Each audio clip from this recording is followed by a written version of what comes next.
Hello guys, ఎలా ఉన్నారు? So guys, మనం ఈరోజు మాట్లాడుకోబోయే టాపిక్ వచ్చేసి మనం ఎస్ఐపి ఎలా చేయాలి అండ్ స్టాక్ ఎస్ఐపి ఎలా చేయాలి, మనం మ్యూచువల్ ఫండ్స్లో ఎస్ఐపి ఏ విధంగా పెట్టుకోవాలి.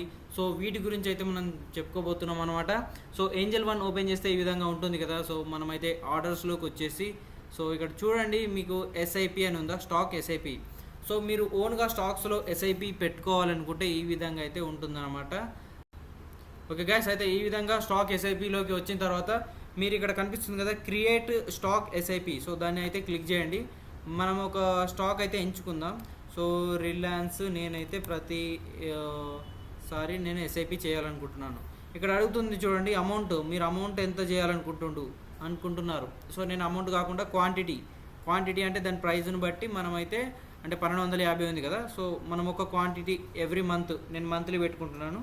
సో ఎవ్రీ మంత్ మనమైతే ఎస్ఐపి చేస్తామన్నమాట. అంటే మన డిమ్యాట్ అకౌంట్లో డబ్బులు పెట్టుకుంటే ఆటోమేటిక్గా ఇది ఎస్ఐపి అనేది క్రియేట్ అంటే ఎస్ఐపి రూపంలో అది స్టాక్స్ అనేది యాడ్ చేసుకుంటూ వెళ్ళిపోతుంది అది ఉన్న ప్రైస్కి. ఓకేనా.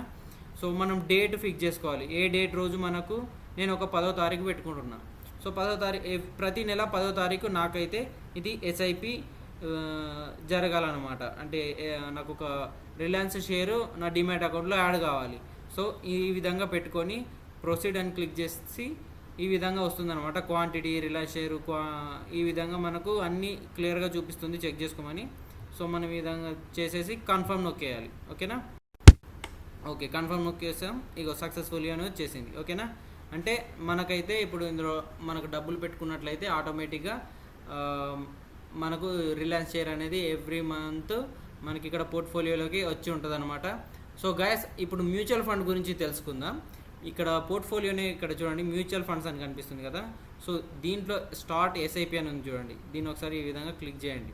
ఈ విధంగా క్లిక్ చేస్తే చాలా ఉంటాయి, స్మాల్ క్యాప్, మిడ్ క్యాప్, ఈ విధంగా చాలా ఉంటాయి, లార్జ్ క్యాప్ అని. అందులో మనకు నచ్చిన దాన్ని ఒకటి సెలెక్ట్ చేసుకోవాలి. ఈ విధంగా వెళ్తూ ఉంటే చాలా ఉంటాయి. ఓకేనా. అందులో మనకు తెలిసింది కానీ మనకు నచ్చింది కానీ సెలెక్ట్ చేసుకొని వాటి గ్రోత్ ఏ విధంగా ఉంది, ఇదిగో ఇది 30% పర్ ఇయర్ జనరేట్ చేస్తుందంట. సో నేను దీన్ని క్లిక్ చేస్తున్నాను. ఈ విధంగా చూసుకోవచ్చు. మినిమం ఒక 100 రూపీస్ ఎస్ఐపి పెట్టుకోమంటున్నారు. ఓకేనా. సో నేను మంత్లీ, ఓకేనా, ఫస్ట్ ఆఫ్ ఎవ్రీ మంత్, ఓకేనా, ఈ విధంగా అంటే 1వ తారీఖు రోజు నాకు ఎవ్రీ మంత్ ఇది 100 రూపీస్ డిడక్ట్ అయిపోతుంది. ఇందులో అయితే నాకు యాడ్ అయిపోతాయి అన్నమాట. ఓకేనా. ఇది అంటే 3 ఇయర్స్లో మనకు 30% జనరేట్ చేసింది. సో ఓకేనా. మార్కెట్ డౌన్లో ఉందిగా 6 మంత్స్ నుంచి, మనకైతే ఇదైతే ఇప్పుడు మైనస్లోనే ఉంది. ఒక 1 మంత్లో అయితే మనకు పర్లేదు, 9% వచ్చింది. ఓకే, నేను ఇప్పుడు దీన్ని కంటిన్యూ అయితే నొక్కుతున్నాను. సో ఈ విధంగా ఇప్పుడు ఇక్కడ మన ఫోన్పే కానీ పేటిఎం కానీ యూపీఐ ఐడి తీసుకొచ్చి ఇక్కడ పేస్ట్ చేసేసి పే అని సబ్మిట్ చేస్తే మన యూపీఐ నుంచి దీనికి పేమెంట్ జరుగుతుంది. అలా జరిగిన తర్వాత నేను ఇప్పుడు తీసుకోవట్లేదు, మీకు ఎగ్జాంపుల్గా చెప్తున్నాను అనమాట. సో అలా జరిగిన తర్వాత ఆటోమేటిక్గా ఇక్కడ మనకు పోర్ట్ఫోలియోలో మనకు మ్యూచువల్ ఫండ్స్ అనేది కనిపిస్తుంది. ఓకేనా. సో ఇక్కడ పోర్ట్ఫోలియోలో మనకు మ్యూచువల్ ఫండ్లో కనిపిస్తుంది అనమాట ఇక్కడ. ఓకేనా. ఇక్కడ ఈక్విటీ, బాండ్స్ అని ఉంది కదా. సో ఈ విధంగా ఓవరాల్గా ఇక్కడ ఓవర్ వ్యూ పెట్టుకుంటే మనకు ఆటోమేటిక్గా ఇక్కడ మ్యూచువల్ ఫండ్స్, ఎస్ఐపి మనం ఎందులో పెట్టామో సో వాటన్నిట్లలో కనిపిస్తుంది అనమాట. ఇక్కడ చూడండి సావరెన్ గోల్డ్ బాండ్.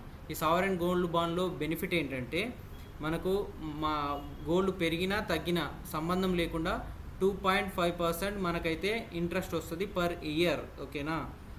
అంటే మనకు గోల్డ్ పెరిగితే ఆ విధంగా మనకు బెనిఫిట్ వస్తుంది. అండ్ మళ్ళీ ఇది మనకు 2.5% ఇంట్రెస్ట్ వస్తుంది. సో ఇది కూడా చాలామంది చేస్తూ ఉంటారు, సావరెన్ గోల్డ్ బాండ్స్ అని. సో గాయ్స్, ఈరోజు నేను చెప్పాలనుకున్న టాపిక్ వచ్చేసి